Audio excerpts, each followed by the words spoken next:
True or false? Tasmanian devils are really placid and sweet when they're babies. That's false. They are wild little aggressive animals from day one. Ooh, you're a little naughty. Have a look at this baby tiger. He's in an S position, and you see that? Oh, he's gonna bite me. He's very naughty, this little baby tiger. Hey, whoa, settle down, mate. What he doesn't understand is I'm here to help him. And a lot of animals, or in actual fact, most animals that Terry and I try to help, don't quite understand. So we have to be very giving and careful and conscious that the animal is under stress. So I'm gonna release this little baby tiger back out into the wilderness where he belongs. He's big enough and strong enough and old enough to look after himself, which is the same as this next little devil that we're gonna go and release. Check this out. A baby devil was brought into captivity because its mama had been run over on the road, and it was far too small to be released in the wilderness where it belongs. And so it was rehabilitated from a tiny baby up to a little juvenile and then into a sub-adult. She's a beautiful little devil, and she hasn't been imprinted by humans. She's a wild thing, a wild animal, a wild devil. And we're taking her into a remote area in Tasmania, into a nice big mossy hollow log where she can live out the rest of her days. It's great devil habitat, and this looks like the perfect location for a release. The first thing we need to do is establish her up inside a hollow log so as she doesn't run into problems with predators. There you go. That's great. I'll just move this out of the way a bit, if that's all right. Okay. So what we're going to do is put him in this hollow log so that there's a feeling of security until night falls. And then it'll be time for this little guy to range out and have a look around the territory. Probably won't be returning to this log again. Probably will avoid it for a while.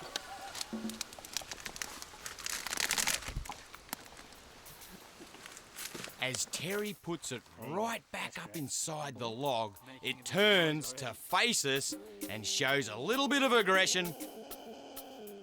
That growl, and then the teeth. She goes, rah! Come in here and see what happens. There's no way I'm putting my hand in there.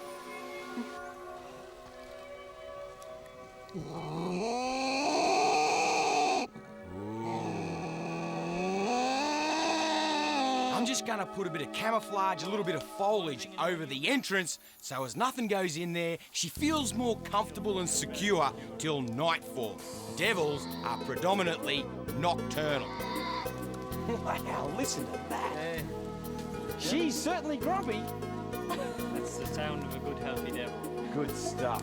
Excellent. And here's a bit of croc cam. Oh, wait a minute. We better call this devil cam. This one's right in the camera. It wants to eat it.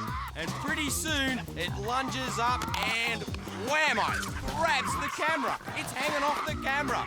Woohoo! Uh-oh, it's about to break. This is devil cam, all right.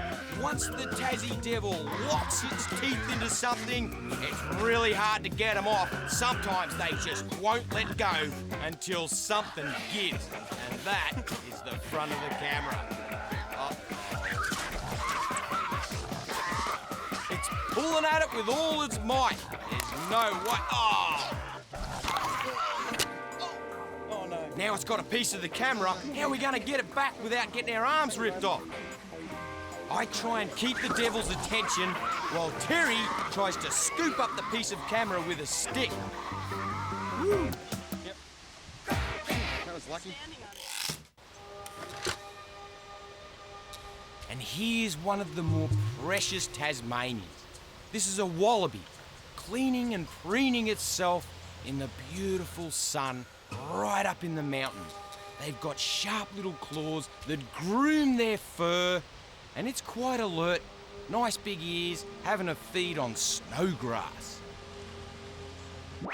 And even smaller than the wallaby is the paddy melon. And the smallest, of course, is the paddy melon Joey. The tiny little Joey sits in the pouch and grazes with its mama. joeys only come out when they feel it's safe.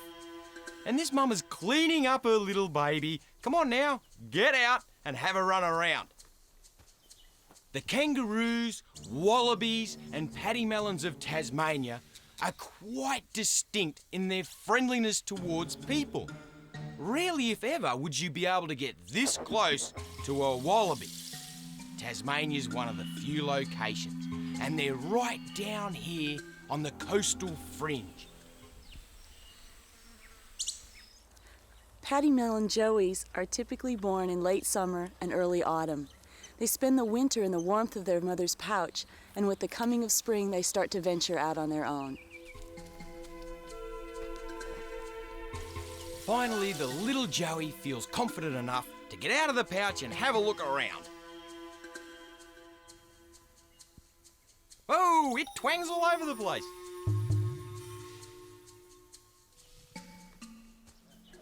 Oh, you're limping. What's happened? Suey's hurt herself. It looks like she's hurt her back leg. Animals suffer a lot of stress when they get hurt, and I'm going to show you something that really hurt us quite a lot. Quolls are a carnivorous marsupial, and they're very common in Tasmania. Terry and I found one that had been hit on the road, and it had probably taken a break, but there wasn't much we could do about it because the stress of catching it and getting it veterinary attention may have killed it. Suey, see how she's favouring this leg? You know, she's my girl, and we'll be able to take her to the doctor, or the doctor will come here to fix her up, and it's no problem at all. To do a wild animal is very difficult, and the stress of capture may be worse than the actual injury. In this croc file, we have to get real close to a little quoll that may be injured and need our help. Travelling around the state of Tasmania is quite easy. The roads are Steve, something's been hit.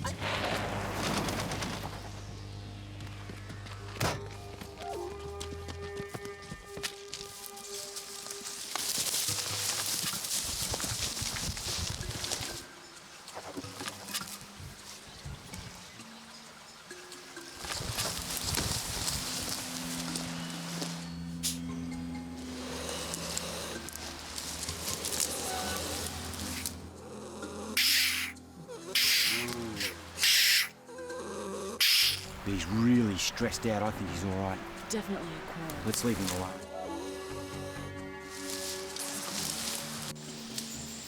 Quolls are predominantly nocturnal.